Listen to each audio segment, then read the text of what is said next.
Let's begin. But first, don't forget to like, share, and subscribe to The Broken Truth. Nina Caldwell sat by the large bay window of their penthouse apartment, her hands resting lightly on the swell of her belly as she watched the city lights twinkle below. The soft hum of evening traffic filtered up from the streets, but it could not drown out the emptiness she felt inside. She had spent the morning preparing for Logan's departure, folding his shirts with meticulous care, packing his designer luggage, and ensuring every detail of his trip to Paris was perfect. She had done all of this despite the ache in her back, the constant fatigue, and the nausea that still lingered from the pregnancy. Every motion reminded her of the child growing inside, a small life that depended entirely on her strength, resilience, and love. Logan Rivers had been distant lately, a cold shadow of the man she once adored. Even as he kissed her goodbye, his mind seemed elsewhere, his eyes glancing toward the city skyline rather than the woman who carried his child. He spoke mechanically, offering fleeting reassurances that felt hollow, as if rehearsed for appearances rather than sincerity. Subtle hints of betrayal gnawed at Nina, missed calls she caught in the wrong moments, half-hearted touches, and conversations interrupted by his distracted glances toward his phone. She tried to convince herself that it was just stress, just the demands of his high-powered life, yet a quiet dread had begun to settle in her chest. Despite the pain and isolation, Nina clung to hope. She imagined that perhaps if she remained patient, if she endured these quiet moments of neglect with grace, Logan might recognize her vulnerability and return to her fully. She held on to the memory of earlier days when his attention had been unwavering, when his hands would rest gently on her belly, murmuring promises of love and protection. Now, even those gestures were rare, fleeting shadows of the intimacy they once shared. Each day, she braced herself for disappointment but still nurtured the fragile belief that love could be rekindled. The physical toll of her pregnancy was relentless. Nights were often spent tossing and turning, her back aching from the weight she carried, her ankles swollen and sore. Meals had become a delicate negotiation with nausea and cravings, and every step across their polished apartment floor required careful attention.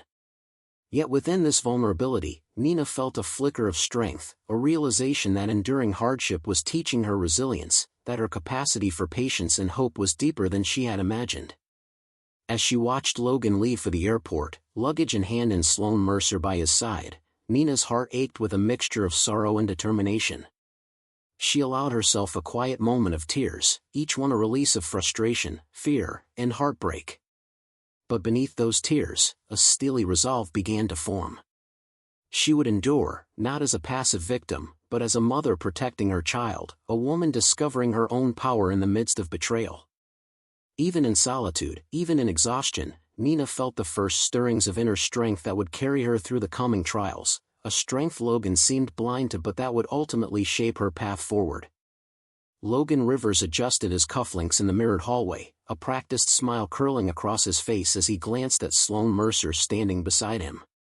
She was everything he craved but no longer found at home, glamorous, ambitious, intoxicatingly confident, and utterly devoted to feeding his ego. Where Nina had become fragile and cautious, weighed down by pregnancy and exhaustion, Sloane exuded vitality, energy, and an unwavering adoration for him that bordered on worship. She understood his world and played the role he secretly demanded, the woman who admired him without question, who made him feel alive, powerful, and admired in ways that domestic life could no longer provide. Their Paris trip had been planned meticulously, each detail orchestrated to indulge both luxury and secrecy. Logan reveled in the thrill of it, the exquisite hotel suites overlooking the Seine, the private dinners illuminated by candlelight, the whispered promises of nights filled with passion and escape. Every itinerary, every reservation, every whispered conversation between them reinforced the fantasy he now prioritized over the reality waiting back home. Sloane's presence was intoxicating. She laughed at his jokes even when they were stale, admired his decisions, and never asked him to slow down or consider responsibility. She fed the man Logan wanted to see reflected in a mirror, not the husband he had promised to be. Logan rationalized his neglect of Nina in quiet, self-serving arguments. He told himself she was too tired, too fragile, too preoccupied to understand or enjoy life the way he did. He convinced himself that indulging in Paris with Sloane was harmless, a temporary escape that honored his desires without truly harming anyone. The ethical lines blurred in his mind. He no longer saw infidelity as betrayal but as a reward, a deserved indulgence for a man of his ambition and stature. In Sloane's admiration, he found justification for the moral compromises he would never admit to anyone, not even himself at first. Sloane's charm was as deliberate as it was intoxicating. She understood the dynamics of Logan's life, subtly encouraging him to push boundaries while framing every indulgence as playful or romantic. She whispered ideas that made him feel clever, powerful, and in control, ensuring that he believed he was orchestrating events rather than being manipulated.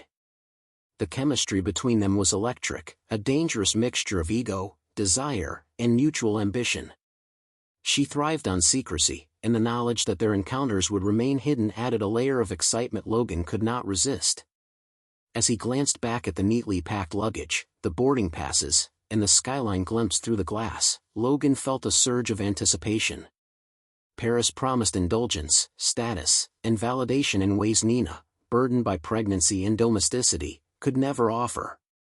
In Sloane, he found the excitement, affirmation, and control he craved, and he allowed himself to fully immerse in the fantasy, blind to the consequences and the slow, inevitable unraveling of trust, morality, and eventually, his own stability. Nina Caldwell sat curled on the edge of their sofa, the evening light fading into shadows across the room, and felt a familiar, sharp ache in her chest. She had tried to push it away for weeks, convincing herself that Logan Rivers's distracted behavior was simply the fatigue of his demanding career. But now the truth pressed against her heart, undeniable and raw. The subtle hints she had dismissed, missed calls, hushed phone conversations, a lingering glance at his phone, suddenly made sense. He was gone, both in body and spirit, leaving her alone in the growing weight of pregnancy and despair. Tears slipped silently down her cheeks as she replayed the moments in her mind, each memory a mixture of love and betrayal. She remembered the nights they had spent laughing in each other's arms, planning a future full of possibility, and contrasted them with the cold distance of recent months. Her hands unconsciously caressed the curve of her belly, drawing strength from the small life she carried. This child had become her anchor, a reason to endure, to remain steadfast even as the foundation of her marriage shifted beneath her. The nights were the hardest. Alone in the quiet apartment, Nina would lie awake listening to the city hum below, the emptiness around her magnified by every passing hour. She wept not just for the betrayal, but for the loss of intimacy, trust, and the shared dreams she had once cherished with Logan. Each sob was a release, a mixture of sorrow and frustration, yet it also became the seed of something stronger, a determination to survive, to endure, and to protect her child above all else. Despite the emotional turmoil, Nina began to notice a quiet strength emerging within her. She could no longer rely on Logan for support, so she started making small, deliberate choices to reclaim control of her life. She began researching legal options, reviewing finances, and reaching out subtly to friends who might provide guidance or protection. Every step, no matter how small, reminded her that she was not powerless, that she could act strategically even while vulnerable. Amid the pain, Nina also revisited memories of love that had not yet been tainted by betrayal. The warmth of Logan's early devotion, the gentle reassurances, the laughter that once filled their home, these recollections reminded her of what she deserved, not just what she had lost. They fueled her resolve, reinforcing the understanding that her strength would not come from clinging to illusions but from asserting herself, protecting her child, and reclaiming her dignity. By the time the evening settled into night, Nina had dried her tears and straightened her posture. Though her heart still ached, a quiet fire burned within her, the first flicker of empowerment that would guide her through the months ahead. Logan might have believed he held all the control, but Nina was learning that patience, strategy, and inner strength could be more formidable than wealth or charm. The cracks in her world had begun to solidify into the foundation of her eventual triumph. Logan Rivers stepped off the private jet into the crisp Parisian evening, Sloane Mercer at his side, her laughter mingling with the soft hum of the city below.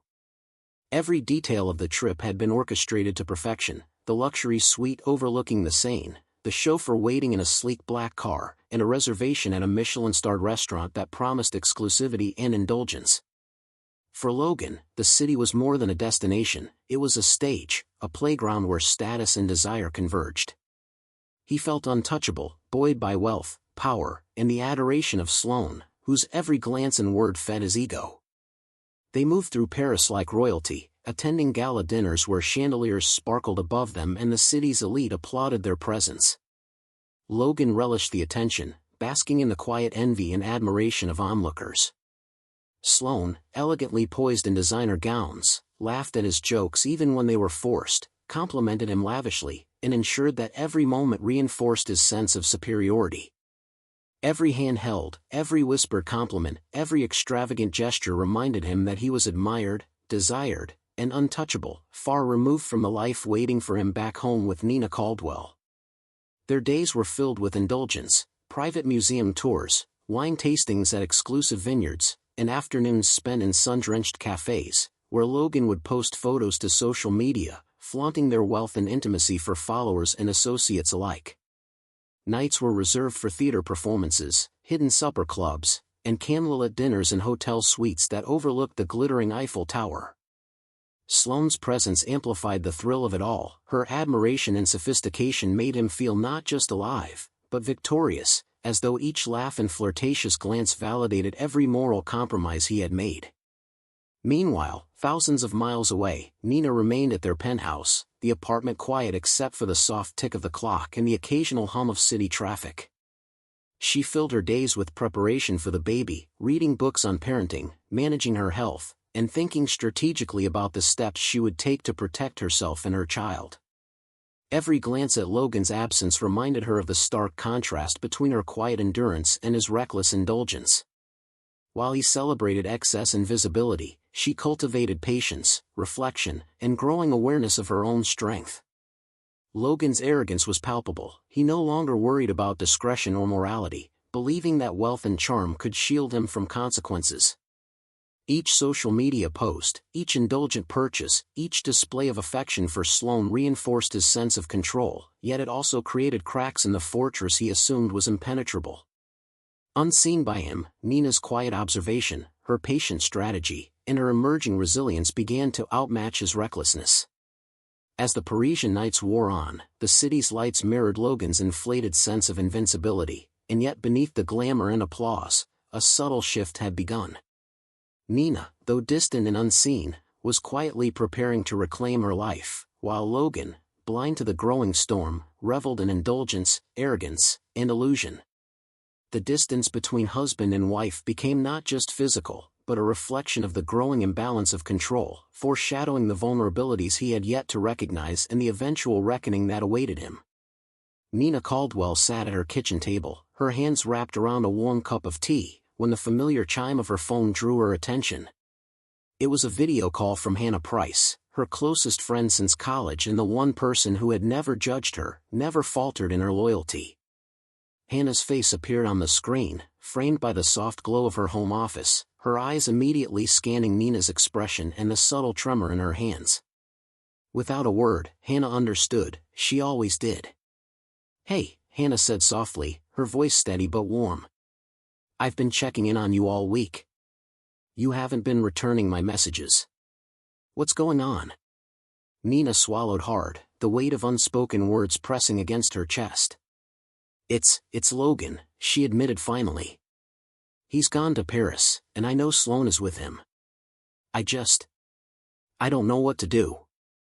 I feel so helpless, Hannah." Hannah's expression softened, a mix of empathy and concern. "I know it hurts," she said gently. "I can't imagine what it must feel like to be carrying your child and watch him act like this. But Nina, listen to me, you are not helpless. You have more power than you realize. The first step is to stop letting this break you.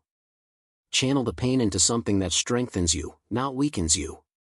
For the first time in weeks, Nina felt a flicker of hope. She had been drowning in despair, letting each thought of betrayal weigh heavier on her heart, but Hannah's words acted like a lifeline. "I don't know if I can," she whispered, her voice trembling. Yes, you can, Hannah insisted, leaning closer to the screen as if proximity could lend strength. You've endured so much already. You're nurturing life inside you. That's proof of your resilience. But resilience alone isn't enough, you need strategy. Think carefully. Observe. Plan. Take steps that protect you and your child, and that position you to reclaim your life. Not in anger, but in control. Nina listened intently, her mind gradually shifting from despair to calculation. Hannah continued, suggesting small but deliberate actions, reviewing legal documents, cataloging evidence of neglect and infidelity, quietly speaking to trusted advisors, and preparing for eventual independence. Each suggestion planted a seed in Nina's mind, the realization that she could act without rushing, without risking her dignity, without losing herself in emotion. Over the next hour, they talked about what Nina truly wanted, a life defined by safety, respect, and self-respect for herself and her child. Hannah reminded her that empowerment was not just about confrontation, but about timing, patience, and deliberate steps. They laughed softly at memories from college, shared tears over the unfairness of life, and by the time the call ended, Nina felt a subtle but undeniable shift within her. She looked down at her belly, feeling the quiet strength of the child growing inside, and realized that she was no longer just a woman suffering silently. With Hannah's guidance, she was beginning to understand her own power, the ability to reclaim control, and the strategy required to do so with precision. The storm of betrayal no longer had the same grip, instead, it had become the catalyst for her emerging resilience, determination, and strategic awakening. Logan Rivers strode confidently into the private Parisian club, Sloane Mercer trailing behind him in a glittering gown that drew every eye in the room. He had always thrived on attention, and tonight was no exception. Cameras flashed discreetly at every corner, capturing the billionaire and his dazzling companion as they laughed, toasted, and reveled in excess. The champagne flowed freely, the music pulsed through the grand hall, and Logan felt untouchable, convinced that wealth and charisma could shield him from any consequence. Sloane, ever the provocateur, leaned in close, whispering suggestions that fed both his ego and his reckless desire for visibility. "Let's make an entrance they'll never forget," she cooed, gesturing to the exclusive investors and socialites gathering near the stage. Logan, intoxicated by power, status, and the thrill of being admired, nodded enthusiastically, letting her guide the evening's theatrics. The two of them made a show of flirting and laughing in exaggerated ways, ensuring that every camera captured their intimacy and indulgence. The true misstep came when Logan, encouraged by Sloane, decided to finalize a high-stakes financial deal in the middle of the gala. Eager to impress and prove his dominance, he signed documents on the spot, ignoring the subtle warnings of his advisors and the fine print that could have saved him from catastrophe. His overconfidence blinded him to the risks, and in his eagerness to display control and sophistication, he inadvertently exposed himself to liability, regulatory scrutiny, and public embarrassment. Sloane's excitement amplified his sense of invincibility, and he failed to recognize that her ambitions were less about him and more about the spectacle she could craft around her own image. Thousands of miles away, Nina Caldwell received fragments of the night's events through trusted contacts and discreet messages from friends in Paris. As the details unfolded, a mixture of shock and clarity washed over her. While her heart still ached with betrayal, she recognized the opening this blunder presented. Logan's arrogance, his obsession with appearances, and his reckless indulgence had created the perfect vulnerability. Every signature on the hasty deal, every flamboyant display captured by cameras, and every indiscretion documented on social media became a tool she could wield. Nina allowed herself a quiet moment of reflection, drawing strength from the child growing inside her and the strategic guidance from Hannah Price. The realization settled in her mind: she did not need to confront Logan emotionally, nor did she need to act impulsively. Instead, she could harness patience, observation, and precise action to reclaim control. She could use his mistakes to ensure accountability, turning his hubris against him while maintaining her dignity. The contrast between Logan and Nina had never been sharper. He indulged in reckless extravagance, blind to consequences, while she cultivated calm, calculated strength. The Paris trip, meant to elevate him and flaunt his desires, had instead illuminated his vulnerabilities and inadvertently handed Nina the first pieces of leverage she would need. As the city of lights stretched before him, Logan reveled in triumph, oblivious to the storm quietly assembling across the ocean, a storm led by the very woman he believed powerless. Nina Caldwell sat at her desk, a quiet determination in her eyes as she reviewed the documents carefully laid out before her. Each page, each contract, and each note represented a calculated step toward reclaiming the life that Logan Rivers had so carelessly undermined. She moved with deliberate precision, guided by the patience and strategic insight that Hannah Price had helped her cultivate. No rash actions, no impulsive confrontations, just methodical, smart maneuvers designed to dismantle Logan's influence while preserving her dignity and protecting her child. Her first actions were subtle but effective. She quietly engaged a trusted attorney to review their finances and contracts, uncovering clauses that Logan had overlooked or dismissed in his arrogance. Prenuptial agreements, corporate ties, and minor legal oversights became the tools of her quiet revolution. Nina meticulously documented patterns of neglect and impropriety, ensuring that if needed, she would have irrefutable evidence to safeguard her rights and the well-being of her child. Every detail mattered, nothing was left to chance. Beyond legal channels, Nina leveraged her social networks discreetly. Friends and professional contacts offered information and insights that allowed her to anticipate Logan's next moves, effectively staying several steps ahead. Invitations to elite events were subtly declined, connections were cultivated with care, and a web of influence was woven silently around her, one that Logan remained oblivious to in his self-absorbed indulgence in Paris. Each decision was a testament to her growing confidence in her ability to navigate the world with intelligence and restraint. Financial maneuvers followed. Nina quietly adjusted personal investments, secured independent accounts, and ensured that assets were protected from impulsive decisions made by Logan or manipulation by Sloan Mercer. The control she exercised over these domains was invisible to the outside world, yet profoundly destabilizing to Logan's perceived dominance. Every transaction, every strategic choice, was a quiet assertion of autonomy, a reminder that wealth and status could not shield him from consequences when faced with careful planning. Through it all, Nina's composure never wavered. She understood the power of patience, of allowing events to unfold while she positioned herself as the quiet architect of her own destiny. Logan continued to bask in public adoration, flaunting wealth, charm, and indulgence, entirely unaware that the foundations of his influence were being quietly eroded. With each step she took, Nina's sense of control strengthened, and her confidence blossomed, replacing the fear and heartbreak that had once threatened to overwhelm her. By the time the news of Logan's Paris missteps reached the broader world, the groundwork for accountability was already laid. Nina's strategic actions ensured that when the inevitable collapse began, it would be precise, undeniable, and irreversible. In reclaiming power with intelligence, patience, and calculated precision, she demonstrated that true strength was not loud or impulsive, it was measured, deliberate, and unstoppable. Logan Rivers might have believed he controlled the narrative, but the reality was clear: Nina Caldwell held the reins, and the consequences he had ignored for so long would soon be his undoing. Logan Rivers returned from Paris with a triumphant air, unaware that the carefully constructed facade of his wealth, power, and charm was beginning to crack.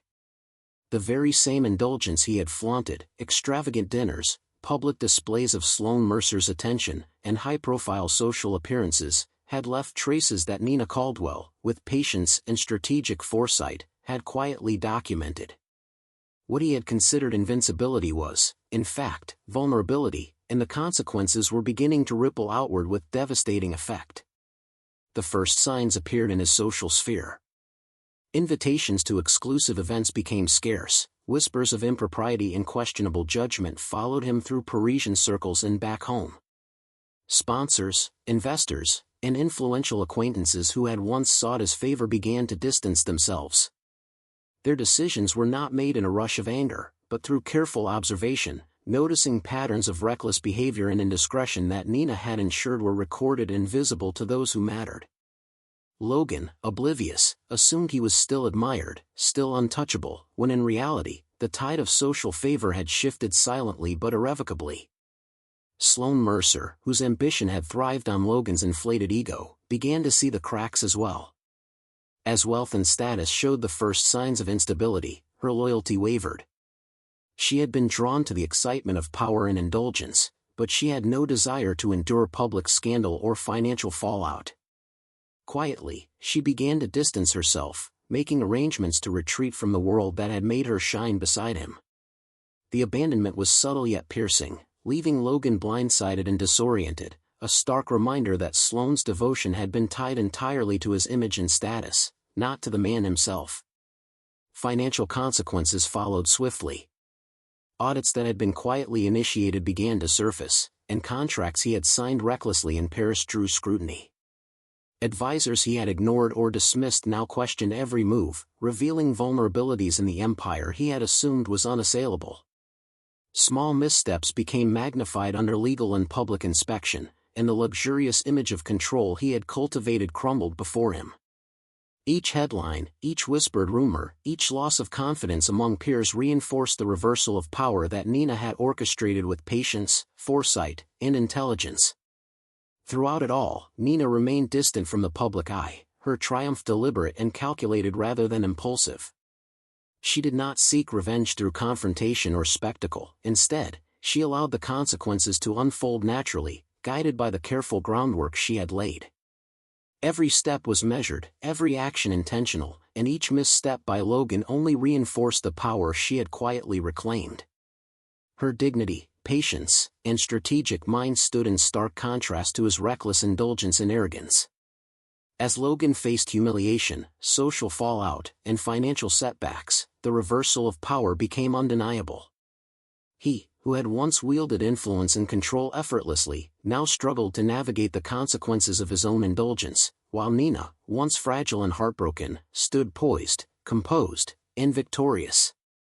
Her triumph was not loud or vengeful, it was the result of intelligence, resilience, and unwavering patience. Logan Rivers had indulged his desires without foresight, and in doing so, he had unknowingly set the stage for Nina Caldwell to emerge stronger, empowered, and in complete control of the life and legacy he had so carelessly endangered. The day Nina Caldwell finally held her child in her arms was a moment she had long imagined, a culmination of pain, perseverance, and quiet strategy. The soft cry of the newborn filled the sunlit hospital room, a sound that washed over her with relief, joy, and a profound sense of accomplishment.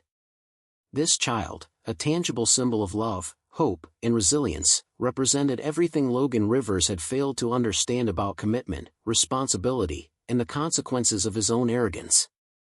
Surrounded by the warmth of family and the steadfast presence of Hannah Price, Nina felt a sense of peace she had not known in months, a validation of the patience, intelligence, and strategic foresight that had guided her through betrayal.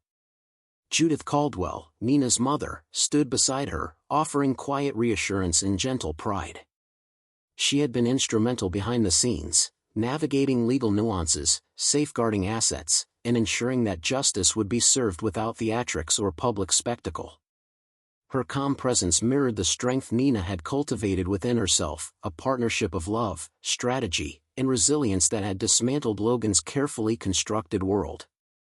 Where Logan had once relied on charm, status, and impulsive indulgence, Nina and her mother had relied on careful observation, methodical action, and unwavering determination. Logan Rivers, meanwhile, faced the harsh reality of isolation. His wealth, influence, and social clout had eroded faster than he could comprehend. Investors pulled away, social circles distanced themselves, and Sloane Mercer, whose ambition had always been intertwined with his power, vanished at the first sign of instability. Public scrutiny magnified his mistakes, while private networks quietly enforced accountability. Each consequence was a reminder that recklessness, indulgence, and betrayal carried costs far greater than he had ever imagined. The arrogance that had once seemed untouchable now left him vulnerable, alone, and filled with regret. Nina's journey to this point had been neither impulsive nor vengeful. Every step she took had been deliberate, calculated, and rooted in protecting her child and herself. She had learned to navigate betrayal with intelligence, to wield patience as a weapon, and to reclaim dignity without sacrificing her values. The child she now held was not only a source of love and joy but a testament to the strength she had discovered within herself, the quiet, unstoppable power of resilience and self-determination. As she cradled the newborn, Nina reflected on the months of hardship, heartbreak, and strategy. The sorrow of betrayal had transformed into wisdom, the despair of isolation into determination, and the fear of loss into confidence and empowerment. She realized that her triumph was not simply over Logan, but over the limitations imposed by circumstance, over doubt, and over the notion that vulnerability equated to weakness. Her life was now hers to shape, defined by dignity, courage, and unwavering love for her child. In the final moments of the day, as sunlight streamed through the hospital window, Nina smiled softly, feeling an inner calm she had never known. Logan Rivers, once the center of her world, was now a distant figure, facing the consequences of his actions, while she had secured her freedom, her future, and the legacy of strength she would pass to her child. The story closed not with drama or confrontation, but with poetic justice, hope, and the triumph of a woman who had endured, outsmarted, and emerged victorious, proving that patience, intelligence, and resilience could reclaim life, love, and dignity even in the face of profound betrayal. If you enjoyed this, don't forget to like, share, and subscribe to The Broken Truth.